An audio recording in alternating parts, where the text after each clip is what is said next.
Alright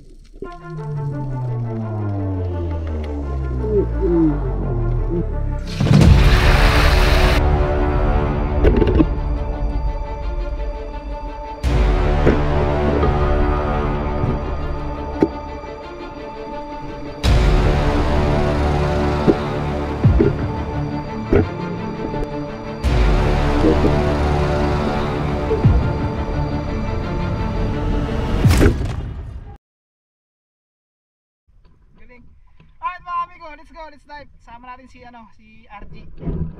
Let's go mga amigo. Sana pala mga amigo, sana makarami.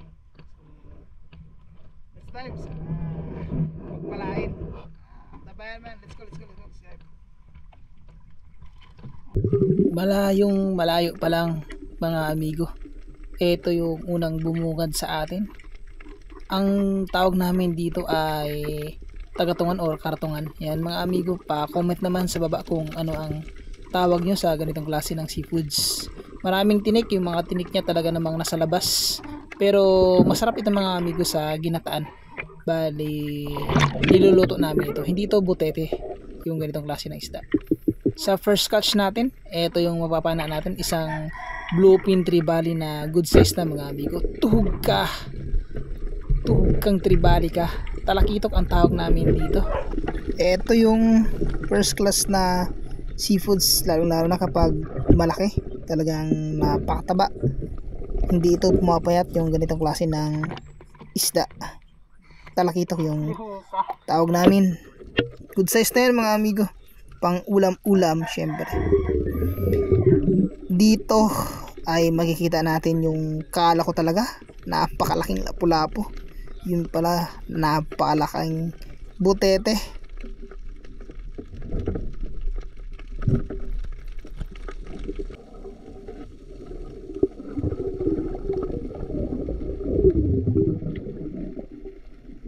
Nasa ilalim ng sirang tripod mga amigo. Ibang klaseng lapu-lapu ito. Kulay puti. Anong tawag nyo dito mga amigo? Tugang lapu-lapu ka. Ito ay isang uri ng lapu-lapu sa putik. Ayan, kulay white siya. Ibang klaseng lapu-lapu. Anong tawag nyo sa ganitong klase ng lapu-lapu mga amigo? Pa-comment naman po para malaman natin kung ano ang tawag ninyo. Good size na lapu-lapu. Napakasarap nito sa escabeche or kaya sa sinigang. Masarap ito yung ganitong klase ng isda dahil mataba ito. Bihira lang ito pumapayat basta lapu-lapu. Ito naman yung susunod nating mapapana, isang good size na ngisi-ngisi kung tawagin sa amin. Ang ganitong klase ng isda ay hindi na lumalaki ng tag kalahating kilo, kaya 1/4 nga. Ganito yung pinakamalaki na nila, kaya oversized na ito. Iba't ibang klase kasi yung variety ng isda mga amigo. Eto naman, 2 pirasong salamin o talakitok. Ito yung pinana natin, yung malapit, kanya nga lang hindi tinamaan sa unang pagpana. Pero ito sa pangalawa, dito natin siya mahuhuli mga amigo. Ayan hindi na umalis, nakadapa na lang. Ewan ko ba kung anong nangyari dito. Tuhog kang salamin ka. Isang uri ng talakitok ito mga amigo, isang uri ng bluefin trevally. Sa English nga ang tawag dito ay diamond trevally. Ayan, good size na good size. Hindi ko nga alam kung saan napunta yung isang kasama niya, kasi nga pagpana natin dito tayo nakafocus. Sa awa ng Diyos nakuha din natin mga amigo. Alright, let's dive again. At eto, pagkatapos nating napana yung talakitok, si RJ naman yung kasamahan natin. Isang napakalaking lapu-lapu yung napana niya. Ayan, sobra siguro ito mga 1 kilo mga amigo. Ayan, grabe, jackpot na jackpot yung kasama natin, si RJ. Yung pinsan ko mga amigo, pinsan ko to si RJ. Ayan, grabe, isang good size na lapu-lapu. Luba ang tawag namin dito mga amigo. Maabot ito sa 40 to 50 kilos yung ganitong klaseng uri ng lapu-lapu. Ito naman, dito ng itlog yung mga pusit. Grabe, nagkumpul-kumpulan talaga. Tingnan ninyo sa sirang tripod. Sarabi Ang dami. Ayan, tapos dito meron tayong nakitang isda. Yan, isang timbungan mga amigo. Nakatitig sa atin, tuhog kang timbungan ka. Medyo malalim talaga yung dagat ngayon dahil sa high tide. Sobrang lalim talaga mga amigo. Ayan, dito yung isda na may na may balbas. Timbungan, salmonite yung tawag, or sa iba naman hinok. Hindi na magkaroon. Alright, let's dive again. Isang salamin at ulit ang nagpakita sa atin mga amigo. Ayan talagang napakaamo ng ganitong klase ng isda. Tuhog kang salamin ka nang umikot-ikot na parang turumpo. Ayun, nakawala na naman mga amigo sa unang shot natin. Pero sa pangalawa, at dahil may tama na yung salamin, binigay talaga sa atin ni Lord yung salamin na ito. Good size mga amigo. May kasama din ito. Bali, pinapana ko rin kay RJ. Ayun, nakuha niya rin mga amigo yung isang salamin. Eto naman mga amigo, jackpot ang may-ari nito. Sobra kasing dami ng lobster o badagan. Tingnan niyo, grabe, sobrang dami. Libo kasi yung presyo ng banagan mga amigo. 1 kilo, umaabot ng tag 2,000 basta good size na good size. Dito naman merong papanain si RG, isang puting lapu-lapu. Ayan tuhog kang white grouper ka. Ayan puting lapu-lapu mga amigo. Anong tawag nyo sa ganitong klaseng lapu-lapu?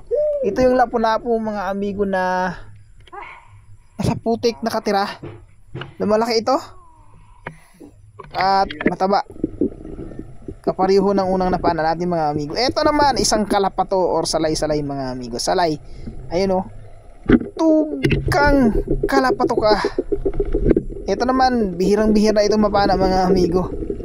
Tsamba na lang nang nakapana tayo nito. Jackpot. Kasi nga isdang litaw ito, malikot tapos makulit. Medyo may kailapan. Ganitong klase ng isda. Ayan, good size mga amigo na kalapato. Tapos nang pinuntahan ko si RG, tinawag niya kasi ako. Surprise mga amigo pagtawag niya sa akin dahil napakalaking luba yung napana ni RG. Grabe, jackpot talaga si RG mga amigo. Kita ba? Sobra ito, 2 kilo, baka 3 pa nga mga amigo. Laki, grabe, sobrang laki talaga. Grabe kalaki. Pilihan pa ya? Pilihan ko.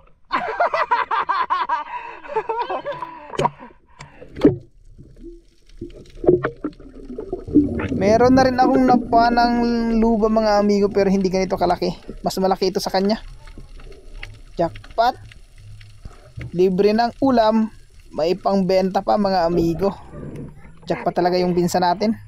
Yung pinsan ko si RG. Dalawa siguro. Kaya nga. Boy. Tapos meron tayong papanain na isda mga amigo. Hulaan nyo kung ano ito. Yan nakatago sa suno ay sa kula po niya lang hindi natamaan ng husto. Nakawala isang saging-saging o sniper. Ito naman isang ano bang tawag namin dito, kumong-kumong mga amigo. Kinakain to sabi nila, pero dati kumakain ako nito, pero hindi na mga amigo dahil may nagsabi na makalason dito, ewan ko lang. Ayan, tapos na kami mamana mga amigo. Ito mga huli namin. Huli pala ni RJ yan mga amigo. Grabe kalaki mga amigo. Luba. Tapos alak ka nagbukas sa samaral. Buhay pa, buhay. Uy, buhay pa. Buhay pa mga amigo. Ito, dalawa sila, isang tirahan. Yan, grabe, puro samaral. First class seafoods, mga timbungan. Tapos ang pinakamalaki sa lahat, Dalawang lapu-lapu. So, tapos ito, grabe kalaki oh. As in, sulit na sulit oh. Grabing laki. Yung luba pala mga amigo na nahuli ni RG, bali bibilhin ko. Eh, Tapos lulutuin natin mga amigo. Catch and cook, 'di ba? Ika nga, dahil iba talaga yung lasa ng isdang sariwa mga amigo. Tapos lapu-lapu pa. busit. Kaya sa dulo ng video mga amigo, prituhin natin. After natin maprito, Buhay pa yan oh. iskabitsin natin mga amigo, sweet and sour. The best, grabing laki. Tara mga amigo, samahan nyo Sariwang akong magluto at samahan nyo kaming kumain. Sabay-sabay tayong kumain mga amigo. Ayan, tinimbang na nga namin yung huli ni RG. Ito lahat yung binili natin mga amigo. Lapu-lapu, yung dalawang lapu-lapu, tapos may kasamang pusit. Maabot ng halos malapit 4 na kilo. Kailan pa kilo? Blessing ng mga amigo.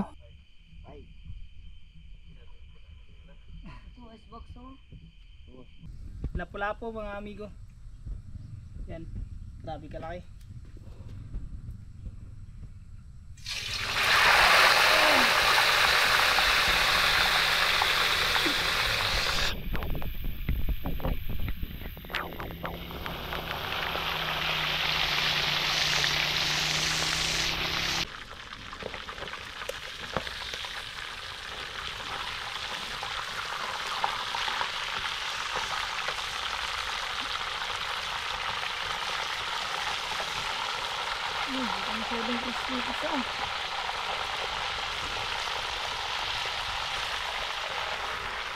Hello pa.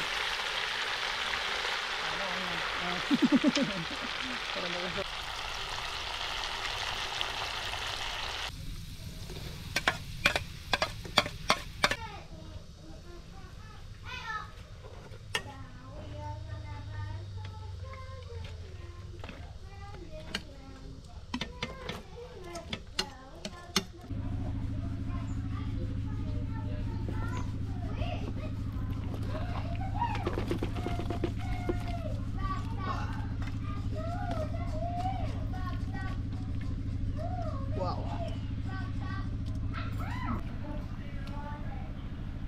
Ulo. Ano pa nga? Nadurog na. Escabeche. Sarap yan. Kain na mga amigo. Halik, kabila.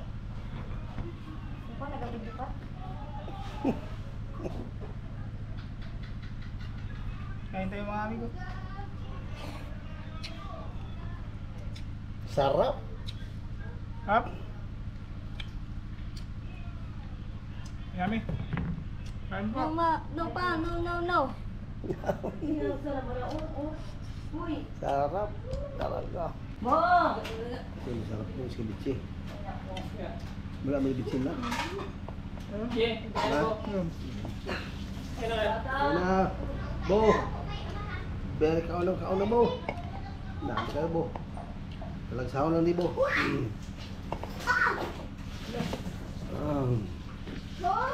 Kain ngayon. Buhok mo, talian mo. Diba si Pulki ko? Pota.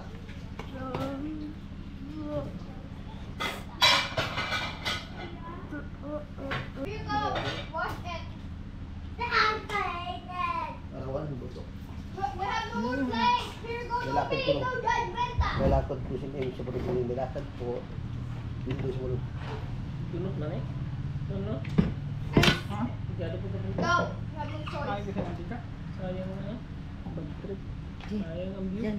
Bigyan mo.